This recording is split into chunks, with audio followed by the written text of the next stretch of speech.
कल हम लोग पढ़े दो अभिक्रियाओं के बारे में पढ़ चुके हैं हम लोग, है ना।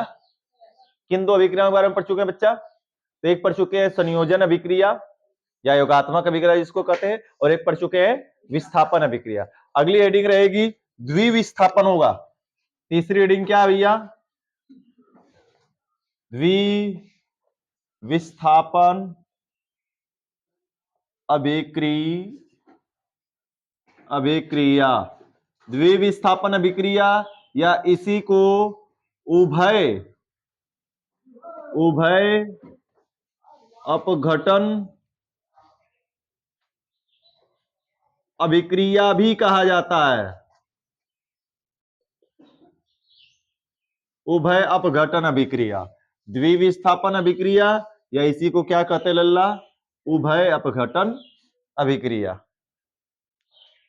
देख लो फटाफट, लिखो हेडिंग, द्विविस्थापन अभिक्रिया या उभय अपघटन अभिक्रिया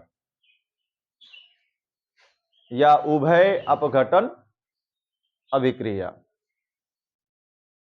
क्या है, किसे कहेंगे, चलो जानते हैं। ठीक है ना। नाम से क्या समझ में आ रहा भैया? उभय मतलब भी दो, अद्वि मतलब भी क्या हो गया? दो। दो आयनों का क्या होगा आपस में भैया? विस्थापन होगा, यानी कि एक दूसरे को भगाने का काम करेंगे। एक बार जाएगा वो उसको मार के आएगा, तो एक बार वो आएगा इसको मार के जाएगा। जब दोनों बराबर ताकतवर होते तो यही ना होता है, अच्छा ठीक है चल हम तो मरा कि नहीं है तो क्या हम मार जाए, यानी दोनों के आयनों में क्या हो जाए आपस में? अदला बदली। तो जैसे भैया अगर हम बात कर लें, कुछ इस प्रकार से यौगिक है कि BaSO4 है और प्लस NaCl है। अब यह दोनों आपस में मिलेगा तो इसमें यह पहला वाला प्लस है, दूसरा वाला कैसा है? माइनस। पहला वाला प्लस है, दूसरा वाला माइनस है। अब क्या होगा इसमें लल्ला जरा बताना? यह प्लस वाला यह माइनस वाला है, कोई ताकतवर होगा। कल हमने एक क्रम बताया था याद करने के लिए, ली क बा सर का ना मंग अल मन जन कर के फे कब को नी सन ले PDH। अब नीचे आता है ऊपर पटना आगरा हंगरी कुह पब, यही है क्रम भैया। जरा बताओ कौन ऊपर है कौन नीचे है? BA ऊपर है, NA कहां है भैया? नीचे है। तो यह BA जो है NA वाले के स्थान पर आक्रमण करेगा कि नहीं करेगा? करेगा ना। यह सोचकर इसको भगाने जाएगा कि इसको भगाकर इसके स्थान को हम ग्रहण कर लेंगे। तो जैसे यह इसको विस्थापित करने जाएगा तो यह यहां से हटेगा, और जब हट के जाएगा तो यह माइनस वाला यह प्लस वाला दिखेगा, तो ये वाला आकर इसके स्थान पर क्या कर जाएगा? बैठ जाएगा। यानी आपस में दोनों के आयनों की क्या हो जाएगी? अदला बदली हो जाएगी। तो वह रासायनिक अभिक्रिया जिसमें अभिकारकों की, यह अभिकारक पक्ष है, अभिकारकों के आयनों की आपस में क्या हो जाती है? अदला बदली हो जाती है और नए उत्पाद बनाते हैं। आयन आपस में अदला बदली कर लेते हैं। तो देखो जैसे ये Na यहां पर जाएगा तो क्या बना लेगा भैया? Na2SO4। बैलेंसी तो अपना नियम तो निभाएगी ना। 9 में जो बैलेंसी हमने बताया है वो तो नियम निभाएगी। Na की संयोजकता कितनी होती है? 1, और SO4 की संयोजकता कितनी होती है? 2। याद करो एक धातु M है और यह सल्फर के साथ कैसा बनाएगा, पढ़ाया गया सब 9 में, इसलिए बोले तो 9 में पढ़ लो। 10 में सब चलकर सब सूत्र का निर्माण करना आएगा तो बड़ी तकलीफ होगी उस समय। तो Na की संयोजकता 1, SO4 पर कितना आयन होता है? 2, तो संयोजकता कितनी हो जाएगी? 2। तो त्रिय गुणा करोगे तो क्या बनाएगा? Na2SO4। तो Na2SO4 का निर्माण करेगा। ये नहीं कि NaSO4 लिख देंगे, Na आ रहा है तो SO4 के साथ ना, SO4 पर 2 माइनस आयन होता है तो इसलिए 2 होगा, और Na की एक बैलेंसी होती है 1, तो त्रिय गुणा करने के बाद Na2SO4 बनाएगा। क्लियर हुआ? तो हमने लिख दिया। अब Ba जाएगा Cl के साथ, Ba किसके साथ संयोग करेगा? Cl। तो Ba की भी संयोजकता 2 होती है और Cl की संयोजकता कितनी होती है? 1। 4 कैसे जी? 2, 8, 7 है, 7 है तो 1 इलेक्ट्रॉन न लेगा, तो संयोजकता तो कितनी हो जाएगी भैया, 1 हो जाएगी। और बी ए का वाई कोस में 2 आता है, इसलिए कितना हो गया, 2। अब त्रिय गुणा करेंगे आपस में तो क्या बनेगा भैया, प्लस BaCl2। अब बैलेंस करना होगा, अनुमान विधि लगाएंगे ना, इसीलिए हर एक पीछे की चीजें आगे कनेक्टेड होती चली जाएंगी। अब ये पढ़ रहा है, अब ये नहीं कि ये हेडिंग जो पढ़ रहे हो ये आगे नहीं मिलेंगी, इससे संबंधित फिर आगे मिलेगा, इसलिए पीछे वाले को पूरा तैयार करते चलो एक एक स्टेप का, स्टेप वाइज। नहीं तैयार करोगे आगे चलते चलते फंसते चले जाओगे और भी दिक्कत में, गच्चे में आते चले जाओगे। इसलिए बोलते हैं कि जो चीज जहां पर तुरंत बताई जाए, ना समझ में आए उसी समय तुरंत पूछो, सर जी ये नहीं समझ फिर से बताइए। अब जैसे ये बन गया, अब बैलेंस कराना है, अन्य कितना है 2, यहाँ पे अन्य कितना दिख रहा है 1, तो आगे 2 से गुणा करेंगे, 2 1 कम 2, 2 हो गया। अब Ba1 है, Ba1 है, SO4 1 है, SO4 1 है, Cl 2 है, Cl कितना हो गया 2, बराबर हो गया कि नहीं हो गया जी, या एक रासायनिक अभिक्रिया में। एक और देखते हैं लल्ला इसी प्रकार से, और किसका बना दे, हाँ देख लो बना दिया जा रहा है K2CO3 प्लस ZnSO4, लो यही लिख देते हैं ZnSO4। जरा बताना, पहला प्लस दूसरा माइनस, पहला प्लस दूसरा माइनस।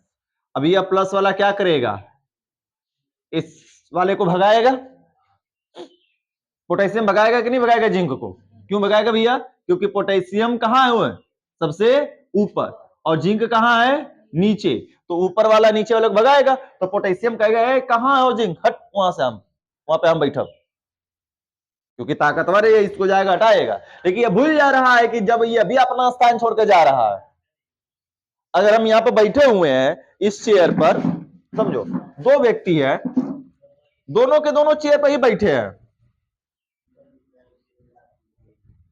ये भी बैठा इस चेयर पे, ये भी बैठा इस चेयर पर, दुइया तो चेयर ही है बैठने के लिए,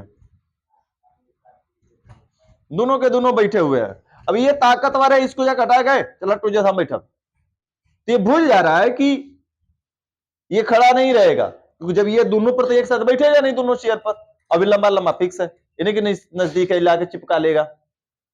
तो जब ये यहां पर गया तो ये कहेगा ठीक है तू आके जा बैठ जा, हमें जाकर बैठ जाती, ये यहां पर जाकर बैठ जाएगा, यानी दोनों की आपस में आयन की क्या हो जा रही है भैया, अदला बदली हो जा रही है। ये यहां पर गया तो जैसे ही गया तो K2SO4, अब कहो सही K2 का K2SO4 कैसे कर देना, हमसे मतलब नहीं कि K2 आ रहा है कि K3 आ रहा है, मतलब तुमको कुछ मिलाकर संयोजकता से है ना, K की संयोजकता कितनी होती है 1 और SO4 की 2, तो 2 1 कम 2 SO4, तो K2SO4 बना रहा है, क्लियर हुआ।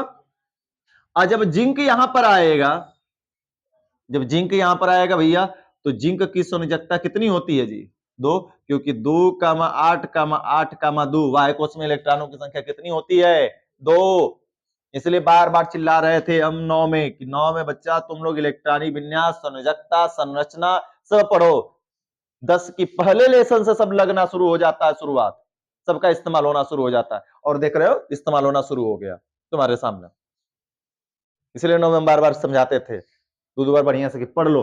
अभी हम तुम्हें नियम थोड़े बताने चलेंगे कि आप बोरबरी के नियम कैसे हो रहा, हाई कैसे कैसे कैसे ये संयोजकता और ये संयोजकता कैसे निकाली जाती है, सब 9 में हमने बताया सिखाया। अब तुम नहीं भूल गए, याद किए, समझे या क्या किए, हमने पूरा कोशिश किया समझाने को, समय यस सर नारा लगा रहे थे, अब यस सर का नारा लगाओ बैठकर। जिंक के वाय कोश में 2 है, सबको पता है कि वाय कोश में 1 2 3 4 रहता तो इलेक्ट्रॉन देता है जी, ये नहीं करता त्यागता है, तो जिंक के वाय कोश में 2 है तो 2 इलेक्ट्रॉन त्याग, संयोजकता कितनी हो गई 2। CO3 पर हमेशा कार्बोनेट पर 2 आयन होता है, -2 आयन होता है, तो संयोजकता कितनी हो जाएगी 2, तो 2 2 दोनों बराबर होता है, तो क्या करते हैं खत्म करें 1 और 1, तो त्रिय गुणा करेंगे क्या बन जाएगा ZnCO3। बैलेंस करने की बात आएगी, K2 है K2 है, जिंक 1 है जिंक 1 है, SO4 1 है SO4 1 है, CO3 1 है CO3 1 है, बराबर हुआ कि नहीं हुआ मामला जी, बराबर हुआ। तो इस प्रकार की अभिक्रिया को लल्ला हम कौन से अभिक्रिया कहते हैं, द्विविस्थापन या उभय अपघटन। उभय मतलब दोनों का, अपघटन मतलब टूट जाना, दोनों आपस में क्या करते हैं, टूटते हैं, और आयन आपस में अदला बदली कर लेते हैं।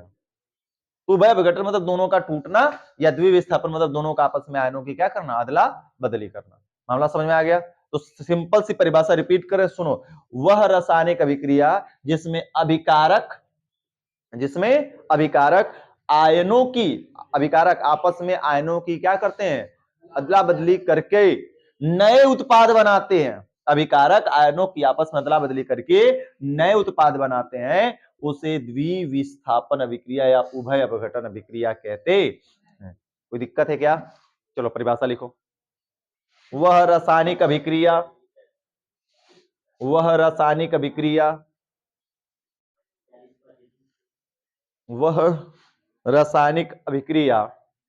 जिसमें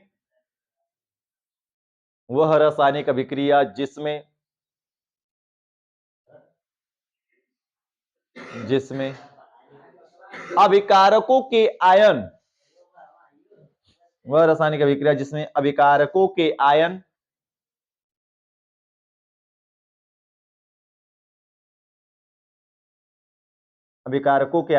आपस में अदला बदली करके अभिकारकों के आयन आपस में अदला बदली करके अभिकारकों के आयन आपस में अदला बदली करके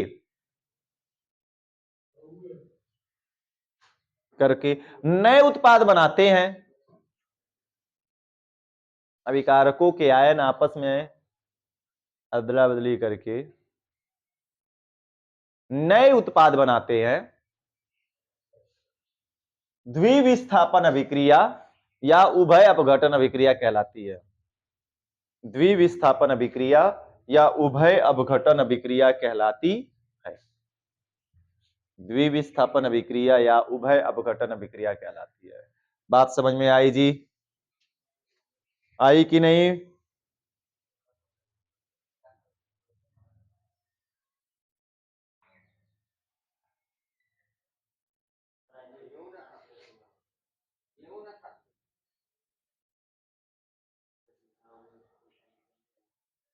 हो गया? एक और एग्जांपल हम दे रहे हैं और इसको तुम लोग करके हमको दिखाओगे नीचे। एग्जाम्पल एक बार समझाते हैं, परिभाषा समझा दे रहे फिर से 2 बार, ताकि हम क्लियर हो जाए। देखो जी,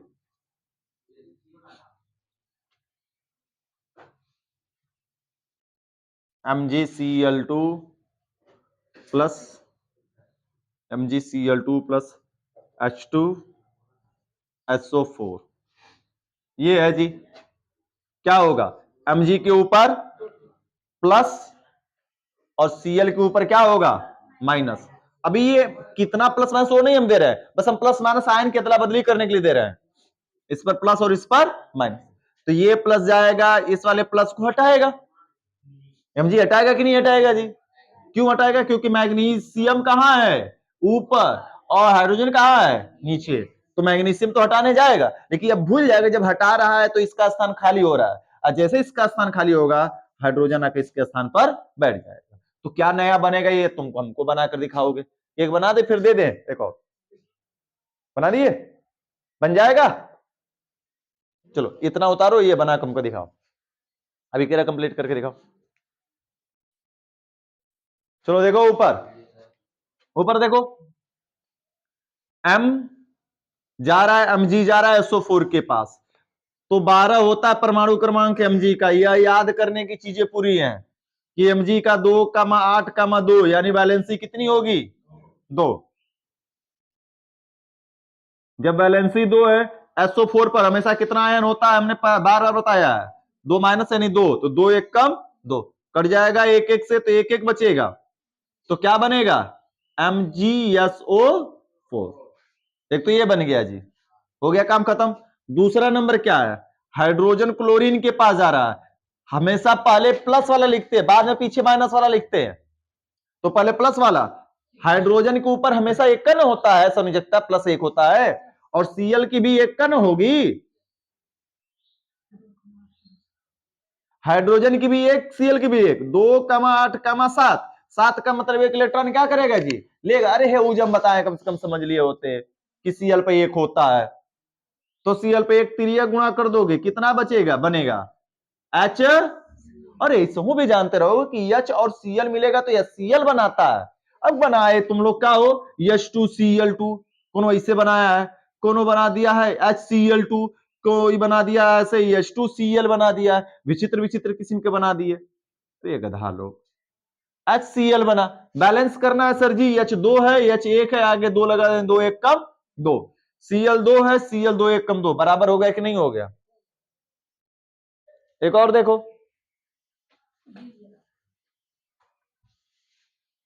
गधा लोग, दे लगाने के लिए चलो लगाओ तो, AlPO4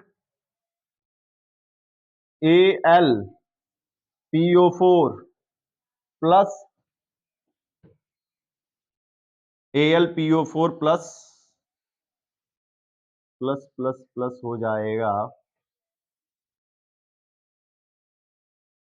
FeI2। चलो इसी पे लगाओ तुम, FeI2 पे ही लगाओ। क्या चीज, Fe देख लो, बगल वाला बता देगा, जब कभी समझ सकता ना। देखो क्या होगा, ये पहला प्लस दूसरा माइनस, पहला प्लस दूसरा, ये आ जाएगा इसके स्थान पर और ये वाला आ जाएगा इसके स्थान पर। एल्यूमिनियम मतलब आई के साथ संयोग करेगा ना, एल्यूमिनियम किसके साथ संयोग करेगा, आई के साथ।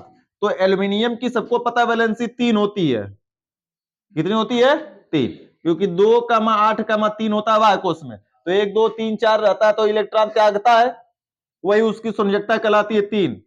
Iodine, iodine Cl Br I और F एक ही परिवार के सभी के सभी लोग हैं, जब एक ही परिवार के तो इनके वाहक कोष में कितना होता है, 1, तो ये गुणा करेंगे तो क्या बनेगा, Al(I3) प्लस Fe जा रहा है PO4 के साथ जुड़ने के लिए, तो चलो जी Fe की वैलेंसी जो होगी, बगल वाला आयोडीन बता रहा है कि 2 है, तो मतलब ये कितनी वाली होगी, 2, इसका 2 और इसका 1 रहा, तभी ना इसे तिरिया गुणा होकर 2 और 1 हुआ है, यानी इसकी संयोजकता कितनी है भैया, 2 है।